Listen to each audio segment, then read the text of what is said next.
There is a specific kind of silence that occurs on a professional film set just before the director shouts action. It's a moment of pure potential, where the only thing that matters is the light hitting the sensor and the story being told. For the last few years, that silence has been dominated by one specific silhouette, a small, gray, boxy camera that redefined what compact cinema meant. The original Sony FX3 wasn't just a hit, it was a revolution. It ended up on everything from high-end Netflix sets to the solo operator trenches of wedding filmmaking. But the world of 2026 is different.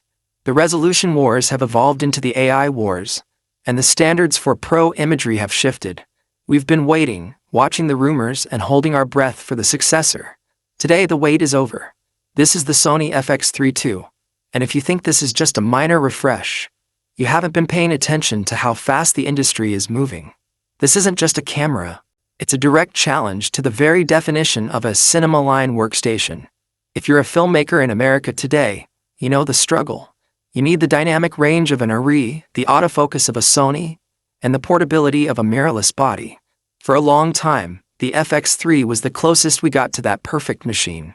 But it had its limits. No internal ND filters, no open-gate recording, and a sensor that, while legendary, was starting to show its age in a 6K and 8K world. The FX3 II doesn't just address these complaints, it obliterates them. But it does so in a way that is causing massive controversy in the professional community. Some say Sony has gone too far with AI. Others say it's the only way forward.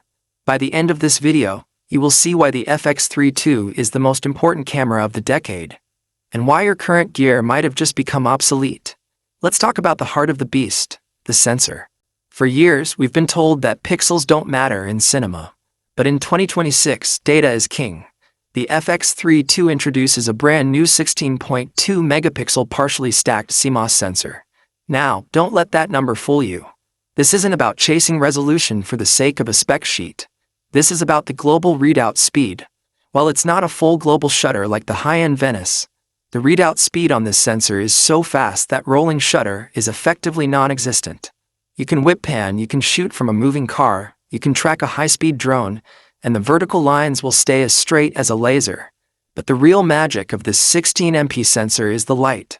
By keeping the pixel count lower, Sony has achieved a base ISO of 12,800 that is cleaner than most cameras at ISO 800. We are talking about the ability to shoot in near total darkness and still pull a usable commercial-grade image. But why the partially stacked design? Because it allows for the one feature we've been begging for: 4K at 240 frames per second. This isn't a crop. This isn't a soft, upscaled image.